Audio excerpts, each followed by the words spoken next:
Hello everyone. ఇవాళ మనతో పాటు ఉన్నారు senior producer, movie and political analyst Chittibabu గారు. వారితో మాట్లాడదాం. సార్ నమస్తే సార్. నమస్తే. సార్ కస్తూరి గారు ఇలా తెలుగు వాళ్ళ పైన కొన్ని కమెంట్స్ చేశారని చెప్పి తన పైన కేసు కూడా ఫైల్ చేశారు. సో ఇప్పుడు కొన్ని రూమర్స్ వస్తున్నాయి ఏంటంటే తను కనిపించట్లేదు అని చెప్పేసి కొందరు అంటున్నారు. ఇప్పుడేమో కోర్టులో అటెండ్ అయ్యింది అని చెప్పి కొందరు అంటున్నారు. సో ఏంటి అసలు ఏం జరిగింది? అమ్మాయి బెయిల్‌కి అప్లై చేసిద్దాం కోర్టులో.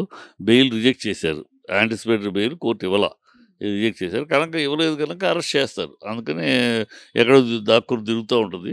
అమ్మాయి నోటి దూల తప్పితే నీకేం తెలుసని, ఏం చరిత్ర తెలుసు నీకు? తెలుగోళ్ళు అక్కడ రాణిగారింట్లో దాసీలుగా వచ్చారు. అక్కడి నుంచి తెలుగోళ్ళు తెలుగు చరిత్ర ఏం తెలుసు నీకు? అసలు తమిళనాడు, ఆంధ్ర కలిసి ఉన్న రోజులది. చన్నపట్నం.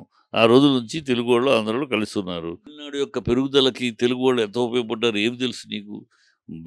వన్ టౌన్‌లో మొత్తం నవధాన్యాల వ్యాపారం తెలుగు వాళ్ళు చేసేవారు. ఆ! బట్టల వ్యాపారం నల్లి చిన్నస్వామి చెట్టి తెలుగు ఆయన. బంగారం మొదలు ఇవాళ బంగారం షాపులు కాదు, ఆరంభంలో బంగారం ఉమ్మిడి చెట్టియార్స్ తెలుగోళ్ళు. ఆ! అక్కడ తెలుగోళ్ళు రా బ్ అనేక విధాలుగా ఆ రాష్ట్రం యొక్క పెరుగుదలకి, ఎదుగుదలకి ఎన్నో కోయంబత్తూర్‌లో ఇవాళ ఇండస్ట్రీస్ అన్నీ తెలుగోళ్ళయి. పళని, సేలం ఎక్కడ చూసినా మన తెలుగోళ్ళు ఇండస్ట్రీసు, తెలుగోళ్ళు ఉన్నారు. తెలుగోళ్ళు తమిళనాడు యొక్క ప ప పెరుగుదలలో, ఎదుగుదలలో మమేకమై పనిచేసినోళ్ళు. అందుకని అక్కడ తెలుగోళ్ళంటే గౌరవం. తెలుగోళ్ళంటే విలువ. తెలుగోళ్ళంటే ప్రేమిస్తారు, విలువిస్తారు. ఏం తెలుసు నీకు? తెలుగోళ్ళు అక్కడ స్కావెంజర్స్‌గా పనిచేశారు. ఎందుకు చేశారు స్కావెంజర్స్? ఒక మానవతా దృక్పథంతో ఆనాడు స్కావెంజర్స్ అవసరమైన రోజు తమిళియన్స్ ఇతర వాళ్ళు తక్కువ 40% వస్తే, మన తెలుగు వాళ్ళు 60% ఎళ్లారు. ఎందుకు? అదొక మానవతా దృక్పథంతో ఛాలెంజింగ్‌గా ఎళ్లారు. అది బతకటానికి గతి లేక ఎళ్ళటం కాదది. బుద్ధి, జ్ఞానం లేకుండా వస్తదమ్మా ఏం తెలుసు? పుట్టకొస్తే అక్షరం ముక్కొచ్చా నీకు? జ్ఞానం తెలుసా? సిగ్గు, శరం ఉందా మాట మాట్లాడడానికి? తెలుగు వాళ్ళొచ్చి అక్కడ దాసీ పనులు వచ్చి నిలబడినోళ్ళు తెలుగోళ్ళా? థూ! ఈ బుద్ధి చెప్పు తీసుకొని కొట్టాలి కస్తూరి. తెలుగోడి గురించి ఏం తెలుసు నీకు? తెలుగు చరిత్ర గురించి ఏం తెలుసు? తెలుగోడు అక్కడ తమిళనాడు యొక్క పెరుగుదలకి ఎంతో ఎందుకు తెలుగు వాళ్ళని ఇప్పటికి తమిళనాడులో అంత గౌరవిస్తారు? ఏం తెలుసు నీకు? తెలిసి తెలియక కూడా పిచ్చివాగుడు, గాలివాగుడు, బ్రాహ్మణుల్ని వ్యతిరేకిస్తారు. యెస్, సమాజం రుగ్మతది.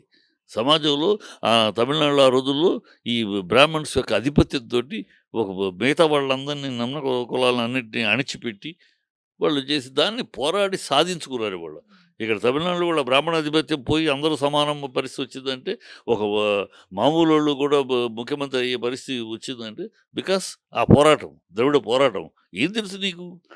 ఏది తెలిసి తెలియకుండా ఇప్పుడు తెలియదు నోరు మూసుకొని కూర్చో. నేనెవడు పెద్ద నువ్వు మేధావిది ఎవడు మాలాంటోళ్ళు డైలాగులు రాస్తే, మాలాంటోళ్ళు సినిమాలు చేస్తే, దాంట్లో నువ్వు క్యారెక్టర్ ఏస్తే నీకు అన్నీ తెలుసు అనుకుంటే ఎట్లా? నువ్వున్న పైనాడే బొమ్మవి. ఎనకాల బ్రెయిన్ మాది. నీకంత బ్రెయిన్ లేదు. పీత బ్రెయిన్. నీ పీత బ్రెయిన్‌కి నువ్వెందుకు ఈ కామెంట్లు? నువ్వు చెప్పు తీసుకొని కొట్టాలి. తరిమి తరిమి కొట్టాలి తెలుగోళ్ళని ఇంత అవమానంగా మాట్లాడినందుకు. అమ్మాయి బుద్ధి, జ్ఞానం లేని మనిషి. అంటే జనరల్‌గా అయినా సరే తెలుగు వాళ్ళంటే తక్కువ చేసి మాట్లాడుతుంది తను. ఆ! సో తను అంటే కావాలనే అలా ఏదైనా స్ట్రాటజీతో చేసిందా? లేకపోతే ఎందుకలా ఏం లేదు. ఐడెంటిటీ క్రైసిసు. 2, 3 సినిమాలు తీసింది. స్టార్‌డమ్ రాలేదు. ఏదో తను చాలా మేధావిని అనిపించుకుంటూ ఏదో పెద్ద చేసుకోవాలి. తద్వారా మేధావి అనగానే ఏదైనా బీజేపీ లాంటోళ్ళు పిలిచి ఆ! అమ్మాయికి ఎమ్మెల్యే ఇస్తారో, ఎంపీ ఇస్తారో అని ఎదురు చూపులు. వాళ్ళంతా ఈ సినిమాల నుంచి వచ్చేవాళ్ళేంటంటే, వాళ్ళేదో చాలా విషయ పరిజ్ఞానం ఉన్నవాళ్ళుగా ఎస్టాబ్లిష్ చేసుకుంటారు. అది గ్లామర్‌తో పాటు జనాలొస్తారు వీళ్ళొస్తే, ఆ గ్లామర్‌తో పాటు ఆహా! మా విషయం కూడా ఉంది, విషయ పరిజ్ఞానం కూడా ఉంది. ఈ అబ్బాయికో, ఈ అమ్మాయికో అని వాళ్ళకి సీట్లు ఇస్తున్నారు పొలిటికల్ వాళ్ళు. ఇలాంటి ఎత్తుగడల కోసం ఏదో నాకు మేధస్సు ఉంది, నాకు బ్రెయిన్ ఉంది. నేను ఉట్టి ఆర్టిస్టే కాదు, నాకు బుర్ర కూడా ఉంది అని చెప్పుకుంటానికి తను అలా ప్రమోట్ చేసుకోవడానికి ప్రయత్నం అంతే. ఆ ప్రయత్నం బెడిసి ఇప్పుడు. సో, అంటే తను తన ఉద్దేశపూర్వకంగానే అలా మాట్లాడిందనుకోవచ్చా? లేకపోతే తన వెనకాల ఎవరైనా ఉన్నారా? ఎనకాల ఎవరుంటారమ్మా ఇలాంటివి చెప్పడానికి ఎదవలు ఉండరు. ఆ అమ్మాయి బుద్ధి తక్కువ, అజ్ఞాని, అర్ధజ్ఞాని, జిగుస్తు తన పర్సనల్ ఐడెంటిఫికేషన్ కోసమని బుద్ధి జ్ఞానం లేని చిల్లర వాగుడు. దీనికి కూడా ఎవరో వెనకాల ఉంటే అదేమన్నా మేధావితనంగా మాట్లాడుంటే వెనకాల ఎవరో ఉండాలి. అది మాట్లాడిన చిల్లర వాగుడు, అర్ధజ్ఞానం, అజ్ఞానంతోటి అసహ్యమైన వాగుడు. అదే కోర్టు కూడా అంది కదా! చాలా అవమానకరమైన, అసహ్యకరమైన మాటలని. అంత దరిద్రంగా మాట్లాడతారు. దీని వెనకాల ఎవరో ఎందుకు మళ్ళీ ఎవరినో ఆడ దీని బుర్ర తక్కువ పీత బ్రెయిన్ మాటలంతే. సో, ఈమె పైన ఎలాంటి యాక్షన్స్ తీసుకోవచ్చంటారు సార్? అంటే కోర్ట్‌లో ఇప్పుడు తన పైన కేస్ గూడా ఫైల్ చేశారు గదా! సో, తనకి ఎలాంటి యాక్షన్స్? ఖచ్చితంగా ఆ అమ్మాయి బహిరంగ క్షమాపణ చెప్పాలి. తెలుగు జాతికి ఇప్పుడే ఏదో చెప్పింది అలా కాకుండా బహిరంగ క్షమాపణ చెప్పాలి. నేను తెలియకుండా వాగిన మాటలు అని చెప్పాలి. కోర్టులో అమ్మాయికి కఠిన శిక్ష వేయాలి. ఇలాంటివి వేస్తే గానిమ్మా లేకపోతే ఇలాంటి పిచ్చివాగుడు వాగుతూ ఉంటారు. టక్కన ఇది ఎంత దూరం వెళ్తది వాళ్ళకి బుద్ధి జ్ఞానం లేకుండా ఏదో తెలిసి తెలియని వాగుడు వల్ల అది ఎంత ఒక ఒక ఒక సమాజాన్ని మొత్తాన్ని కించపరిచే మాటలు కాదా అది. ఇలాంటోళ్ళకి ఏంటంటే వీళ్ళకి బుర్ర ఉండదు. ఏదో వాగేస్తారు. వాగేసి తర్వాత వచ్చే దీన్ని ఎవరు ఫేస్ చేయాలి? సో, వీళ్ళకి కఠినమైన శిక్ష ఇవ్వాలి. మామూలు శిక్ష కాదు. జైలు శిక్షే కాకుండా వీళ్ళ ఫైను, క్షమాపణ చెప్పడాలు ఇలాంటివన్నీ ఉండాలి. మరొకసారి వీళ్ళు పబ్లిక్ లైఫ్‌లోకి రాకుండా ఉండటానికి గూడా ఇవ్వాలి. They should not come into public life.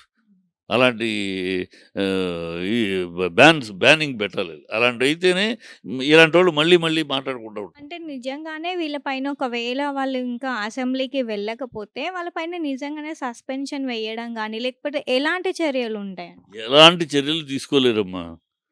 Suspend చేయటం వీళ్ళ చేతిలో స్పీకర్ గారు సస్పెండ్ అంటానికి కుదరదు. ఈ కెనాట్ డూ దట్. చట్టాలున్నాయి.